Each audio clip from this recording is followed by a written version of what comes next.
Hello again. Well, it's been a rough few weeks with my personal version of the RSV, respiratory syncytial virus, playing havoc with my chest. Along with a lot of my colleagues, I've been joined in this endeavour by so many of our patients too. It's all been a bit sort of convivial, but awful. Coughing, wheezing, awful. Not that much flu about thus far. But there's still time, so please consider the annual flu jab, of course. If you're one of those groups more likely to be more severely affected by a bout of type A flu, the more severe version. From GP surgery to pharmacies providing such protection, the choice is yours. Back to the respiratory syncytial virus for a moment. A vaccination programme is currently there in the United States, for example, as the UK NHS looks at what might be helpful over here, this side of the pond. RSV tends to be mainly featured in infants under 6 months, although by age 4 years most of us will have some antibody markers present to this virus, indicating just how widespread this little critter actually is. Interestingly, in infants, this produces a condition we call bronchiolitis. The kiddies ward will be pretty full of that stuff at the moment. After a short sniffly few days, Junior then starts to become chesty, but it's not a wet cough, it's more a crackly, dry sort of thing, like lots of little crisp packets inside the chest. You can feel it more than hear it.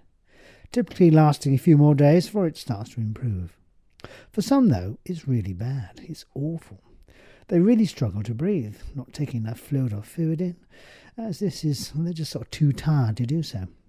A children's ward all over the UK will now be filling up thus with the RSV-laden babies, as well as the current rhinovirus-affected ones too. That's going around as well. Those who have had asthma in the family tend to find this happening more often. If I had had a hot dinner every time I've asked this question, well, is there asthma in the family when dealing with such a case? I would be like a sumo. Usually one of the parents chips in with, "Oh, I had asthma as a kid," or "I still have it on inhalers, etc." Oddly, some couples have this little cameo, though. It's your fault, it's his fault, doc. Genes. Your child is a 50-50 split, so come on, be fair. Do you ask prospective parents, male or female, "Oh, let's have a look at your diseases you might have in the family"? No. It's more like, "He's got your nose, your eyes, your head, your hands," or other obvious features.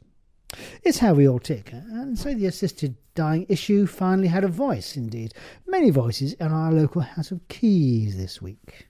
Oddly, not something on the tip of every medic's tongue on casual discussion this last few months, with colleagues, but no doubt there are strong views there, I'm certain of that. It's just under the ice. But this is groundbreaking stuff. I see many banana skins through the mist of the emotional of strongly held views, though, which will now be given a formal airing.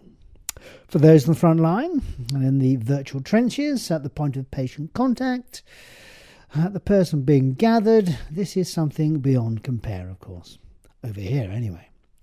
I don't feel encouraged by what I see across other jurisdictions, however, so perhaps if this is something like to become law, I can see this being an interesting time for some of the medical fraternity.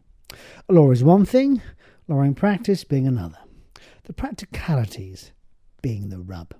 Hugely divisive potentially then. I will no doubt be having lots of associated discussions with said colleagues in the coming weeks and months as this debate kicks off. Your own GP will have their own view, their own take on this, as will all our nursing colleagues, all those who have front-facing, patient-facing jobs. It's often the most vocal souls, be it voice or online, who actually don't have to roll their sleeves up and do the mechanics of this stuff. So that's another leaf on the line as well.